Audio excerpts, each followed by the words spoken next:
moment de la parole de Dieu. On a très souvent l'habitude de dire, nous, en tant que protestants évangéliques, que Pâques, Noël, Pentecôte, c'est tous les jours pour nous. C'est vrai. Ça a conduit peut-être parfois certains milieux à ne plus les fêter de façon spécifique. Et même j'ai entendu parfois des pasteurs qui disaient « Oh, c'est jour de Pâques, mais je ne vais pas prêcher sur Pâques, parce que en fait, Pâques, pour nous, c'est tous les jours. » Bon, je respecte cela, et même qu'à un moment donné, j'ai dit « Ouais, c'est vrai, en fait. » Mais en réfléchissant, puis en prenant de l'âge, je me suis dit que dans l'Ancien Testament, le Seigneur invite le peuple juif, hébreu, à célébrer des fêtes. Et en particulier des fêtes liées à la Torah. Et il y a d'autres fêtes juives également qui ont été instituées tout au long de la diaspora. Et il y a également deux autres fêtes juives, je ne sais pas si vous êtes au courant, qui ont été instituées suite à la Shoah et également à la création de l'État d'Israël. Et Dieu invite son peuple à fêter en vue du mémorial, de se rappeler de ce que le Seigneur a fait pour eux. Amen. Donc il y a un enseignement spirituel, et en même temps, j'irai un peu plus loin, en disant aussi qu'il y a quelque chose de culturel. Nous sommes dans un pays judéo-chrétien. Amen. Et il est important de pouvoir, au niveau de la culture, se rappeler de cela. Bien sûr, pour nous, ce qui est le plus important, c'est l'aspect spirituel. Mais il y a également l'aspect culturel. Et ce matin, nous avons tous en face de nous une croix. Et sur cette croix, je voudrais insister sur deux dimensions. Vous avez une dimension, un aspect vertical, et vous avez un aspect horizontal. Et ce n'est pas pour rien. Évidemment, c'était un supplice qui a été institué, même il était institué avant, mais les Romains le réservaient à des brigands et à des criminels. Mais je crois aussi que dans le plan divin de Dieu, le fait que ça soit une croix, ce n'est pas anodin. Ça veut nous dire quelque chose. Il y a un lien entre Dieu et les hommes et également les hommes entre eux. Et ce matin, je voudrais insister sur cet aspect-là. Jésus est mort sur la croix du Calvaire. Ce n'est pas un assassinat. Ce n'est pas un suicide. C'est une mort volontaire. Jésus est ressuscité. Gloire à Dieu. Jésus est ressuscité. Et c'est pour cela que nous, dans la tradition protestante, Jésus n'est plus sur la croix. C'est-à-dire, on peut se poser la question, c'est vrai, mais on n'est pas là pour critiquer nos amis catholiques, mais on voit la personne de Jésus sur la croix. Bon, ils insistent sur la croix, sur la mort de Jésus sur la croix du Calvaire. D'accord. Nous savons, en regardant cette croix, que Jésus est mort sur la croix. Mais on n'a pas besoin de le représenter pour cela. Et on sait surtout qu'il est ressuscité parce qu'il n'est plus sur la croix. Amen. Jésus est mort, Jésus est ressuscité. Gloire à Dieu. Je voudrais qu'on puisse afficher le texte initial qui va nous permettre de parler sur cette verticalité et sur cette horizontalité. Hébreux, chapitre 9, versets 11 à 15. Quant à Christ, il est venu comme grand prêtre des biens à venir. Il a traversé le tabernacle plus grand et plus parfait qui n'est pas construit par la main de l'homme, c'est-à-dire qui n'appartient pas à cette création. Et il est entré une fois pour toutes, dans le lieu très saint, non pas avec le sang de boucs et de jeunes taureaux, mais avec son propre sang. Il nous a ainsi obtenu un rachat éternel.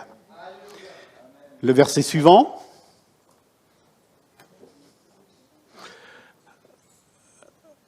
En effet, le sang des boucs et des taureaux, ainsi que la cendre d'une vache dont on asperge ceux qui sont souillés, les rendent saints en leur procurant une pureté rituelle. Si tel est le cas, le sang de Christ, qui s'est offert lui-même à Dieu, par l'Esprit éternel, comme une victime sans défaut, purifiera d'autant plus votre conscience des œuvres mortes, afin que vous serviez le Dieu vivant. Amen. Un vocabulaire théologique. Un vocabulaire peut-être un peu compliqué à comprendre. Un vocabulaire qui est lié à l'Ancien Testament, en fait. À tout ce qui a pu se faire dans l'Ancien Testament concernant le sacrifice, et on va en parler ce matin. Nous avons lu, c'est un sacrifice qui est grand, qui est parfait, qui est unique, qui est éternel. Jésus attaché à la croix. Une fois pour toutes, le sacrifice de Jésus n'a pas besoin d'être répété. Unique, éternel, avec des bénédictions qui sont attachées à ce sacrifice. Je voudrais ce matin balayer 5 points concernant le sacrifice de Jésus. Donc être attaché, voilà, Jésus attaché à la croix. C'est un sacrifice substitutif. C'est un sacrifice expiatoire. C'est un sacrifice rédempteur. C'est un sacrifice propitiatoire. Et c'est un sacrifice libérateur. J'aurais pu également ajouter d'autres points, mais c'est vraiment les points les plus importants. Le premier point, sacrifice substitutif. Tout le monde comprend ce que ça veut dire. C'est-à-dire que Jésus, il prend ma place. Il prend ma place. Et il y a un verset, on pourrait, bien sûr, dans la parole de Dieu, il y a plein de passages qui parlent de cette idée-là, mais dans Ésaïe 53, au verset 1 à 5, c'est un verset très connu de la parole de Dieu de l'Ancien Testament, et je l'ai pris à dessein dans l'Ancien Testament, parce qu'il y a des passerelles très importantes entre l'Ancien Testament et le Nouveau Testament concernant le sacrifice de Jésus. Marc nous en a parlé tout à l'heure avec Melchisédek. Qui a cru à notre prédication ? À qui le bras de l'Éternel a-t-il été révélé ? Il a grandi devant lui comme une jeune plante, comme un rejeton qui sort d'une terre toute sèche. Il n'avait ni beauté, ni splendeur propre à attirer nos regards, et son aspect n'avait rien pour nous plaire. Méprisé et délaissé par les hommes, homme de douleur, habitué à la souffrance, il était pareil à celui face auquel on détourne la tête. Nous l'avons méprisé, nous n'avons fait de lui aucun cas. Pourtant, ce sont nos souffrances qu'il a portées. C'est de nos douleurs qu'il s'est chargé. J'insiste sur le « nous », le pronom personnel « nous ». Et nous l'avons considéré comme puni, frappé par Dieu, humilié. Mais lui, il était blessé à cause de nos transgressions, brisé à cause de nos fautes. La punition qui nous donne la paix est tombée sur lui, et c'est par ses meurtrissures que nous sommes guéris. Amen. Quel beau texte de l'Ancien Testament. Il prend ma place. Christ est mort pour mes péchés. Christ est mort pour mes péchés.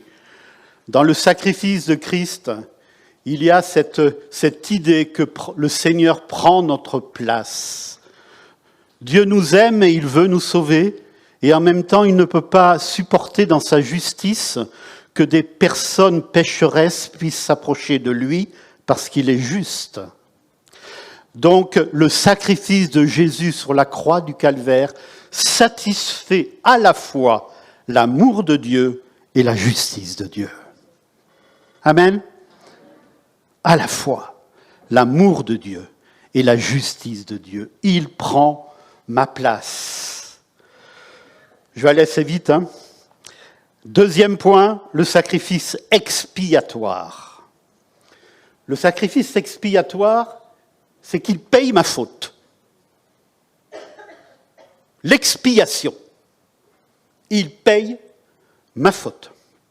Dans l'Ancien Testament, Aaron, frère de Moïse, a été le premier souverain sacrificateur.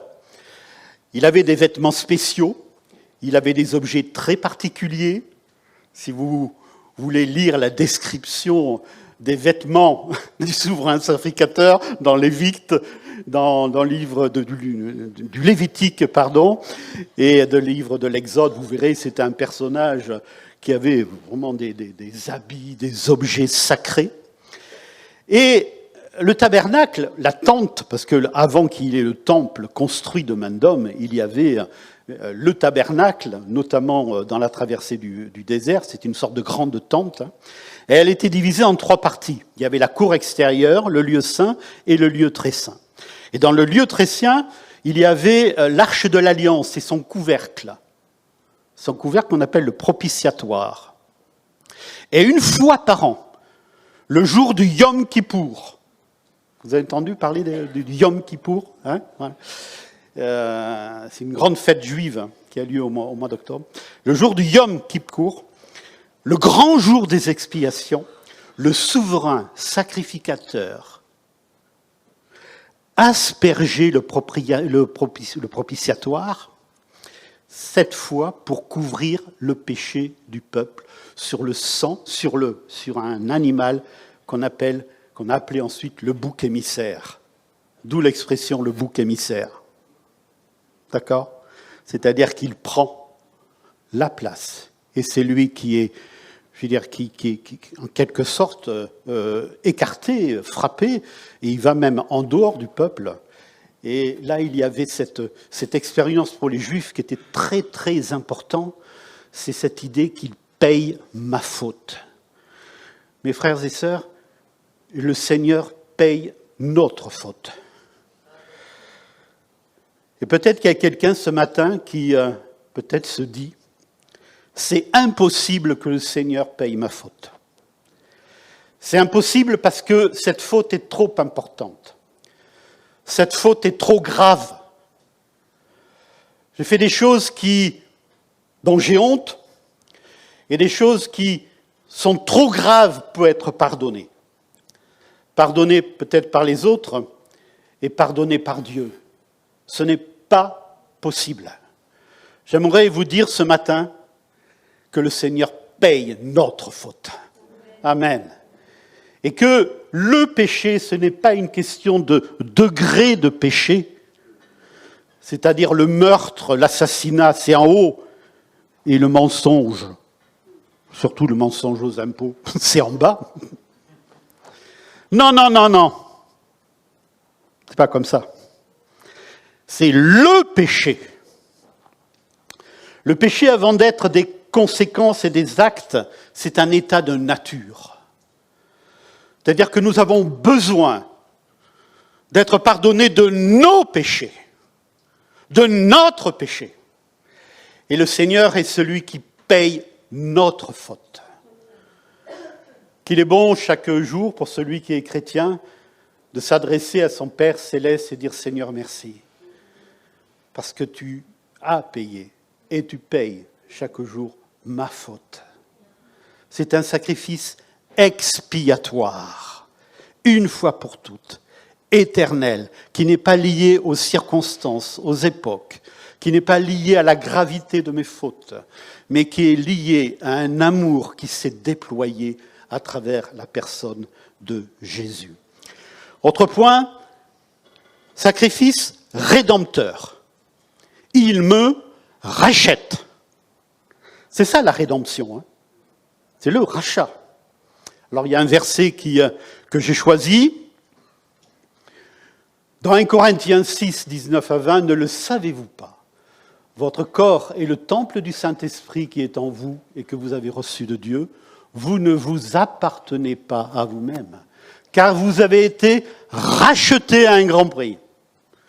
Rendez donc gloire à Dieu dans votre corps et dans votre esprit qui appartiennent à Dieu.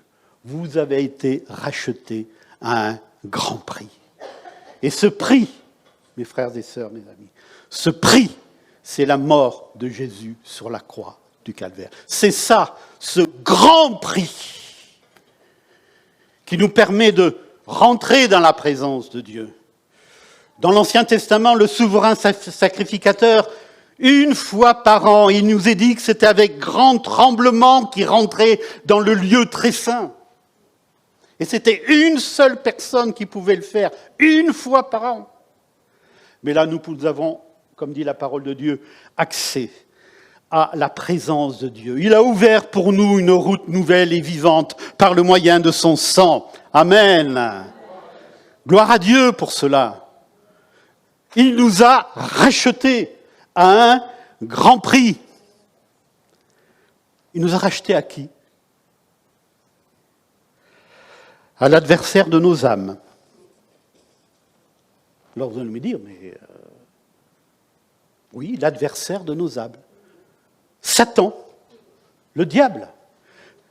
Parce que Jésus lui-même dit, vous avez pour père le diable. Et il ne s'adresse pas simplement là à des méchants pharisiens. Hein? Il s'adresse à tous. Nous avons pour père le diable.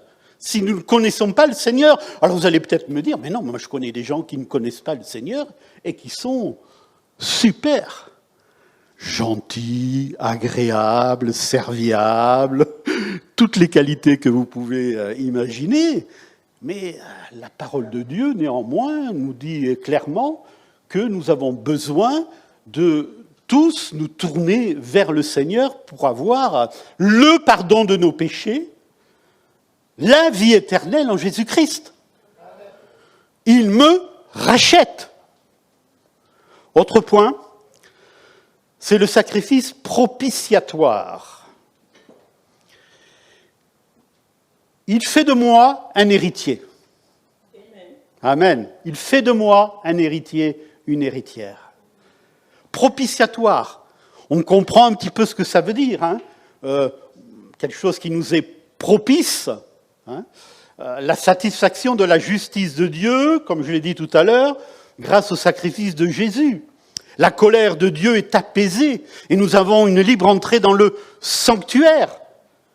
Dieu nous est propice en Jésus-Christ. C'est-à-dire que nous avons accès aux bénédictions de Dieu. Ça, c'est extraordinaire. Nous avons accès aux bénédictions de Dieu. Et si vous voulez connaître toutes les bénédictions du Seigneur en lisant un seul texte, je vous invite à lire dans Éphésiens au chapitre 1er. On ne va pas lire le texte en entier parce qu'il est long, donc j'ai simplement choisi le verset 3. « Béni soit le Dieu et Père de notre Seigneur Jésus-Christ, qui nous a bénis de toute bénédiction spirituelle dans les lieux célestes en Christ. » Et alors là, vous avez dans tout le chapitre 1, je vous invite à lire ce chapitre à la maison. Dans tout ce chapitre, il est cité, j'ai compté, 12 fois, en lui, 12 fois, toutes les bénédictions qui nous sont réservées en lui. Amen. Alors je les ai notées. Saint, irréprochable, enfant d'adoption, rédemption, pardon, richesse, grâce, sagesse, intelligence, révélation, espérance, gloire, en Jésus-Christ. Non pas par nos mérites personnels, non pas à cause de ce que nous sommes, de ce que nous avons fait même, parce que le salut ne s'obtient pas par les œuvres, mais le salut s'obtient par la foi en l'œuvre de Jésus-Christ. Et entre parenthèses, heureusement qu'il ne s'obtient pas par les œuvres, parce que ce serait inéquitable. Parce qu'il y en a qui naîtraient à la vie, malheureusement on sait tous que c'est ça, Il y en a qui naissent dans des familles où ils ont l'amour, la paix, ils sont bien élevés, et d'autres pas du tout. Et ils naissent dans des familles terribles. Et on voit ensuite ce que malheureusement, le fait qu'un enfant n'ait pas reçu l'amour, la sécurité, ça peut provoquer comme conséquence dans la vie des autres également. Donc si le salut s'obtenait par les œuvres, par nos mérites, ça contreviendrait à la grâce de Dieu, à l'amour de Dieu, parce que certains pourraient et d'autres ne pourraient pas. Et c'est pas possible ça. C'est par la foi. La foi en Jésus-Christ. C'est pour ça que quiconque croit en Jésus-Christ est sauvé. C'est réservé à tous. Amen. Et ça, c'est formidable de noter cela. Et le dernier point, c'est un sacrifice libérateur. Libérateur. Il me délivre. Il ne fait pas simplement que de me pardonner. Il ne fait pas simplement que de me purifier. Il me délivre. Et on va voir un verset qui nous en parle. Il y a beaucoup de versets, notamment dans les Épîtres, et notamment dans Galates, où l'apôtre Paul parle de cela. Galates 2:20. J'ai été crucifié avec Christ. Ce n'est plus moi qui vis, c'est Christ qui vit en moi. Et ce que je vis maintenant dans mon corps, je le vis dans la foi au Fils de Dieu qui m'a aimé et qui s'est donné lui-même pour moi. Amen. Relisez, si vous êtes intéressé par cela, et vous devriez l'être normalement, relisez Galates, où Paul parle de la justification par la foi, où Paul parle de la vie nouvelle en Jésus-Christ, de la libération que ce sacrifice procure dans nos cœurs. Nous avons l'établissement d'une nouvelle identité, un nouvel ADN spirituel. Le péché n'a plus de pouvoir sur moi. Donc vous voyez, ce n'est pas simplement que le pardon, c'est une libération. Donc ça nous parle de la vie quotidienne, ça nous parle de la sanctification jour après jour dans la relation avec le Seigneur. Il nous pardonne, mais il nous délivre et il nous permet de faire le bien. Amen. Alors que nous étions peut-être incapables de faire le bien avant, comme dit Paul, il le dit, moi je voulais bien faire le bien, mais j'y arrivais pas. La preuve, c'est qu'en plus, Paul, il sait de quoi il parle, parce qu'avant de rencontrer le Seigneur, il persécutait les chrétiens. Donc, ça, c'est important. Il nous libère, il nous délivre. Vous savez, relativement à la vie après quelques dizaines d'années avec le Seigneur, il y a deux dangers à éviter, de mon point de vue, lorsqu'on est chrétien. La première, c'est de sous-estimer le péché. C'est-à-dire, maintenant, moi, je connais le Seigneur, il n'y a pas de problème, je suis avec lui, et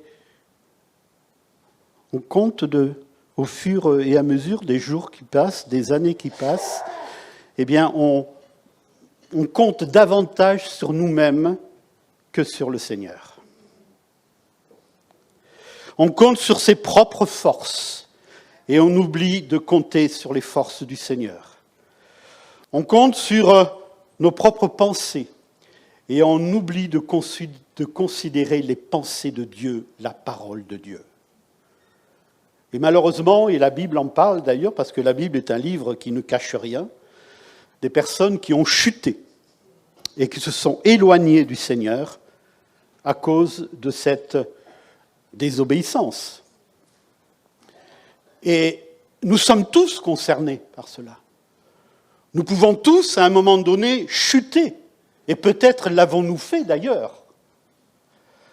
Et nous avons besoin de toujours nous rapprocher du Seigneur et lui dire, Seigneur, je veux aller avec toi sur la croix du Calvaire et je veux, là, grâce à toi, faire mourir le péché qui est en moi. La vie, la résurrection du Seigneur, c'est un événement historique. Mais ça doit devenir dans nos vies un événement de chaque jour. Où le Christ ressuscité, grâce à notre foi en lui et en son sacrifice, nous permet d'obéir à la parole de Dieu parce qu'il nous donne la force d'obéir à la parole. Amen. Donc ne comptons pas sur nous-mêmes et sur nos propres forces, mais comptons sur la grâce de Dieu. Et le deuxième également danger, ça peut être de surestimer, c'est-à-dire de voir peut-être le diable un peu partout, quoi. Et ce n'est pas quelque chose qu'il faut qu'on fasse aussi dans notre vie de tous les jours. Nous n'avons pas à voir le diable un peu partout. Il faut être mesuré, il faut qu'on puisse, et la parole de Dieu nous invite à être mesurés, il faut que nous puissions avoir une vie d'équilibre et permettre au Seigneur de nous faire comprendre que surtout nous devons dépendre de lui. Alors ça, c'est attaché à Christ. C'est Jésus qui est attaché à la croix. Et maintenant, rapidement, je voudrais venir au deuxième point qui ne concerne que 2 versets, c'est l'attachement à Christ. Jésus attaché à la croix nous donne accès à toutes les bénédictions que je viens de parler, mais également nous sommes attachés à Dieu parce que Jésus a été attaché à la croix. Attaché à Dieu, et je vais prendre un verset de l'Ancien Testament pour également montrer la passerelle qui existe, et un verset du Nouveau Testament. Le verset de l'Ancien Testament, je l'ai choisi dans Job. « Réconcilie-toi avec Dieu, sois en paix avec lui, c'est ainsi que tu connaîtras le bonheur. » Une autre version dit « Attache-toi à Dieu. Attache-toi. » Et vous savez, c'était peut-être un peu plus compliqué dans l'Ancien Testament de s'attacher à Dieu. Parce qu'il n'y avait pas la révélation de la Nouvelle Alliance, de l'œuvre de Jésus. Il était, les manifestations de Dieu dans l'Ancien Testament étaient assez cadrées, réglées, devaient respecter des règles bien précises. Et ceux qui enfreignaient ces règles-là, c'était compliqué pour eux, parfois. Donc il y avait un cadre rigide dans l'Ancien Testament. Mais dans le Nouveau Testament, amen, nous avons une libre entrée dans le sanctuaire. Gloire à Dieu. Gloire à Dieu. Et dans le Nouveau Testament, donc on va passer au verset maintenant dans le Nouveau Testament, c'est dans Colossiens chapitre 3, versets 1 et 2. « Si donc vous êtes ressuscités avec Christ, recherchez les choses d'en haut, où Christ est assis à la droite de Dieu. Attachez-vous aux réalités d'en haut, et non à celles qui sont sur la terre. Affectionnez-vous aux choses d'en haut. » Vous savez, il y a un baromètre, en tout cas pour moi, je ne parle que de moi là, peut-être que vous ne serez pas d'accord, il y a un baromètre qui est dans mon cœur, dans ma vie, où je me dis, ah, là, Marc, ça va. Ah, là, Marc, ça ne va pas. C'est le plaisir que j'ai en venant dans l'église et retrouver mes frères et sœurs.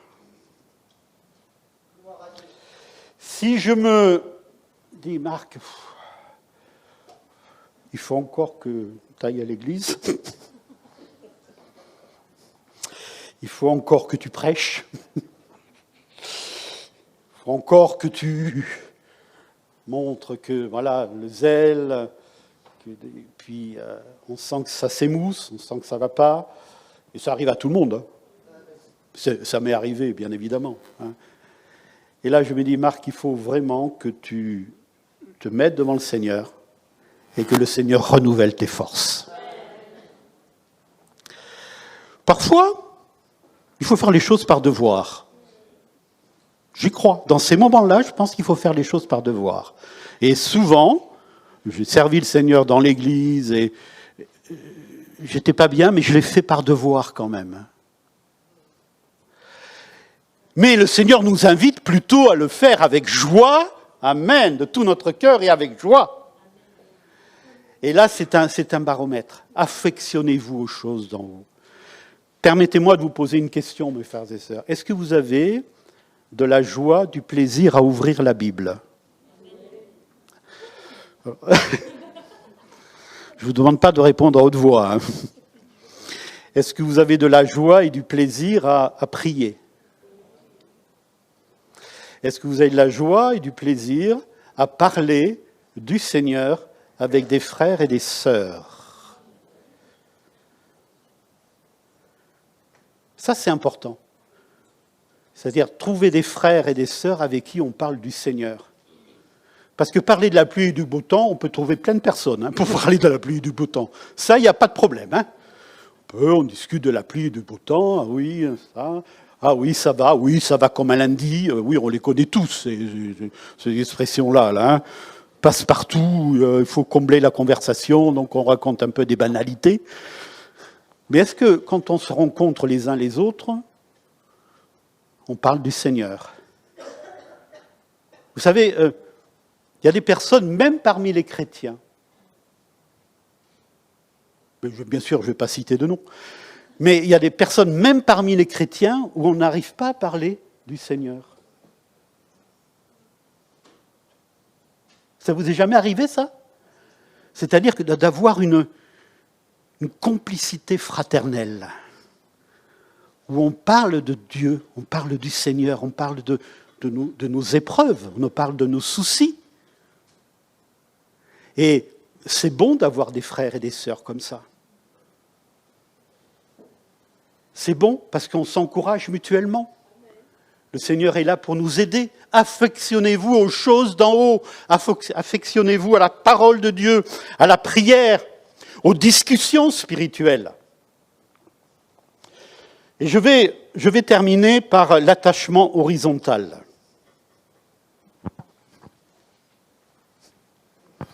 L'attachement horizontal. Est-ce que la vie chrétienne se vit seule? Vous savez, il y a des chrétiens qui pensent, et quand vous rencontrez des frères et sœurs, ça leur fait presque, je veux dire, aucun problème pour eux de venir à l'église une fois par an ou une fois tous les trimestres. Ça leur fait aucun problème. Et je ne suis pas là pour juger, mes frères et sœurs. Je ne suis pas là pour juger. Mais je suis là et en tant que responsable d'église. Est-ce que c'est normal que ça ne nous fasse rien de venir simplement une fois, je parle des chrétiens, de ceux qui ont donné leur cœur au Seigneur, hein, de venir, voilà, non. Ils pourraient, alors bien sûr, s'ils travaillaient, s'ils ne pouvaient pas, d'accord, ok, ça, il n'y a pas de problème. Il y a des impossibilités dans la vie. C'est pas ça dont je veux dire. Ils pourraient venir, mais non. Non. Non, mais une fois par an, ça suffit. Une fois par trimestre, ça suffit. Oh, ça va, je fais ma BA.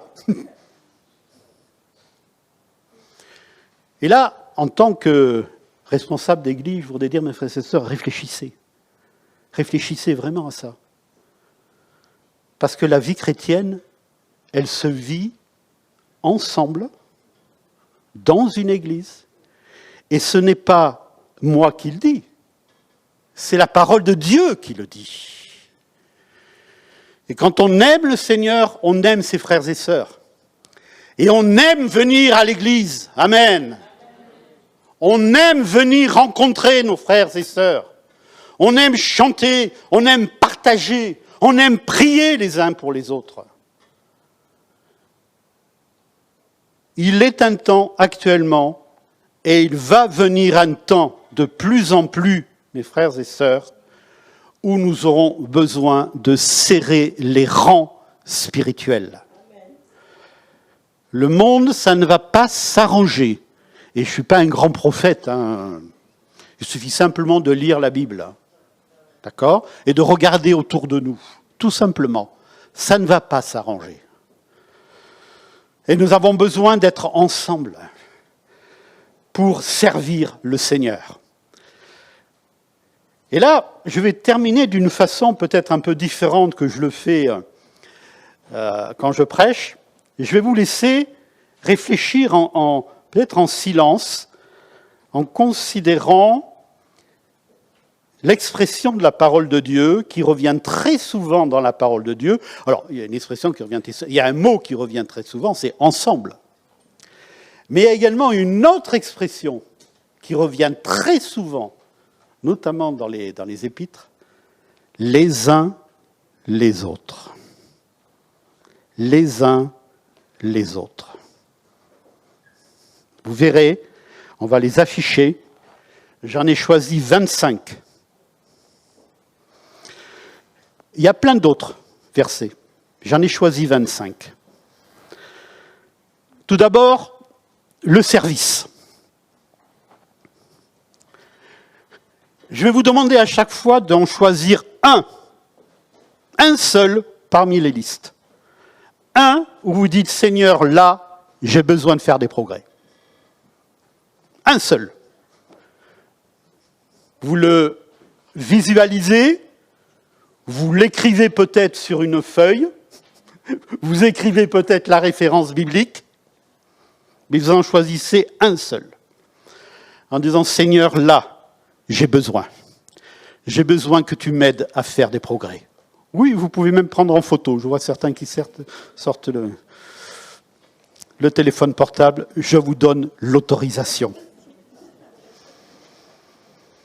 Quand j'étais proviseur, je faisais la chasse au téléphone portable. Oh là là là là là.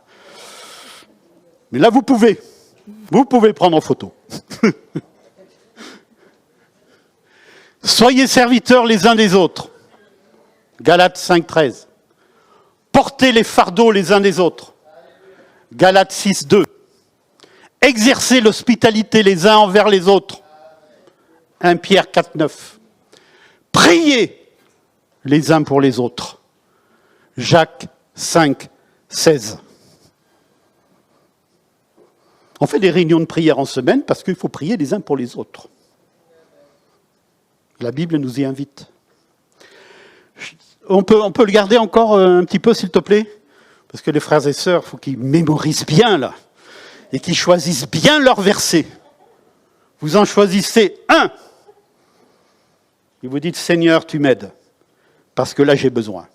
J'ai besoin que tu m'aides. Je ne suis pas au point, là. Donc, aide-moi. D'accord?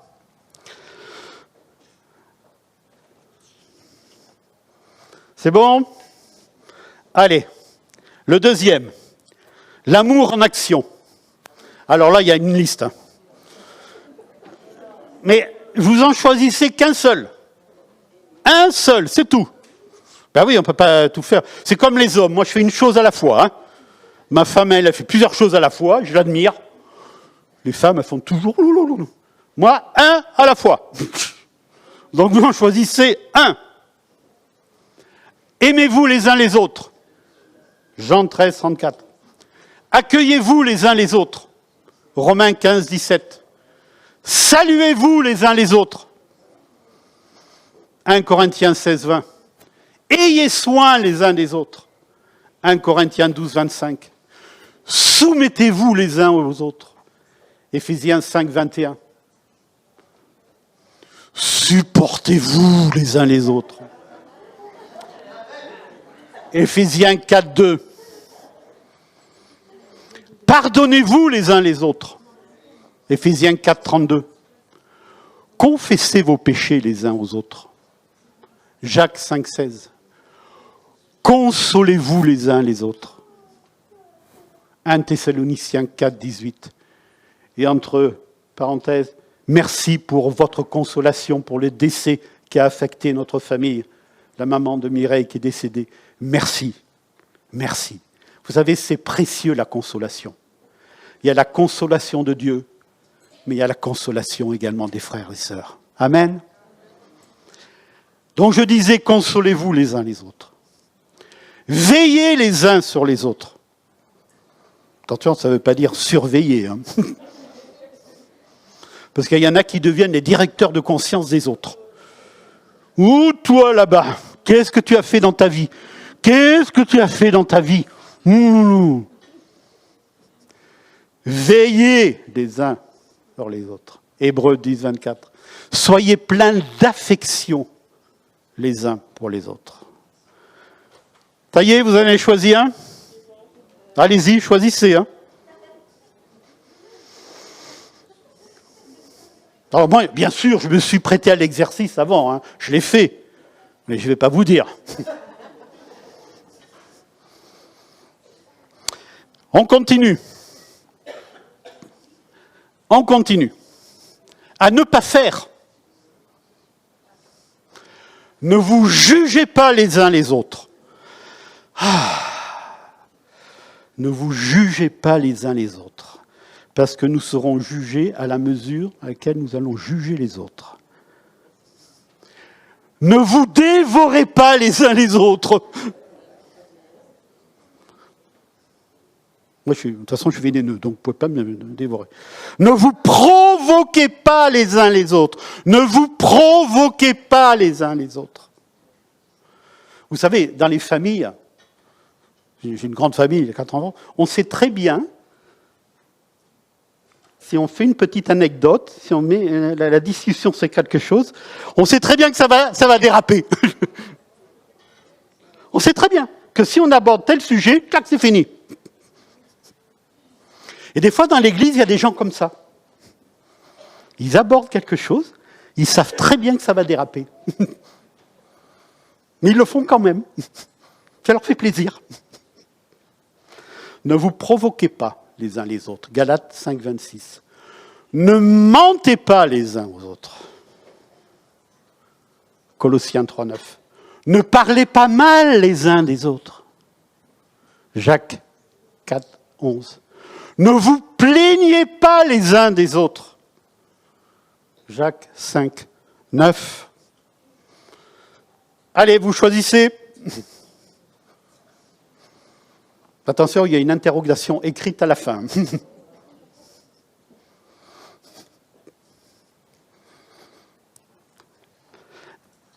Allez, le dernier. L'édification. Édifiez-vous les uns les autres.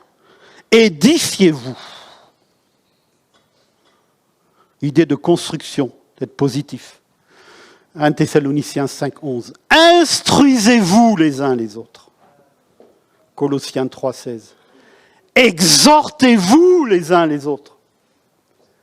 Hébreux 3, 13. Entretenez-vous les uns les autres par des psaumes, des hymnes, des cantiques spirituels. Éphésiens 5, 19. Ah, c'est beau ça. Amen. Quand on va rencontrer un frère, une sœur, toujours le sourire, chante à la gloire de Dieu, s'entretient par des hymnes, des cantiques spirituels. Ça, c'est beau. Vous choisissez ?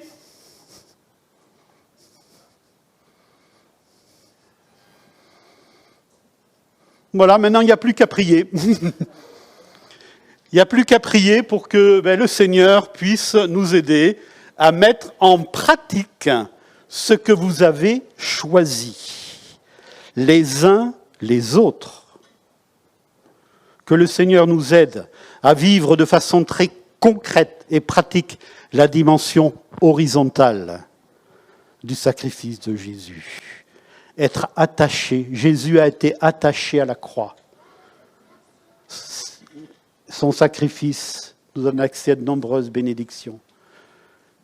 Par la même occasion, nous sommes attachés, nous, à Dieu, à Christ. Et ensuite, nous sommes attachés les uns aux autres. Amen. Que Dieu soit béni. Merci Seigneur pour ta parole qui est la vérité. Merci pour le sacrifice de Jésus sur la croix du Calvaire. Merci pour ce jour particulier, Seigneur, où nous nous rappelons encore plus de ta mort, de ta résurrection, de l'action du Saint-Esprit chaque jour dans nos vies. Aide-nous, Seigneur. Aide-nous, Seigneur, à toujours avoir les yeux fixés sur toi, à rester sur le terrain de la grâce et non pas sur le terrain des mérites personnels. Aide-nous, Seigneur, en Église, à vivre de façon concrète l'amour que tu souhaites pour nous, Seigneur, que nous puissions te servir de tout notre cœur. Fais-nous grâce, Seigneur. Amen. Gloire à Dieu. Merci, Seigneur. Avant de clôturer ce culte,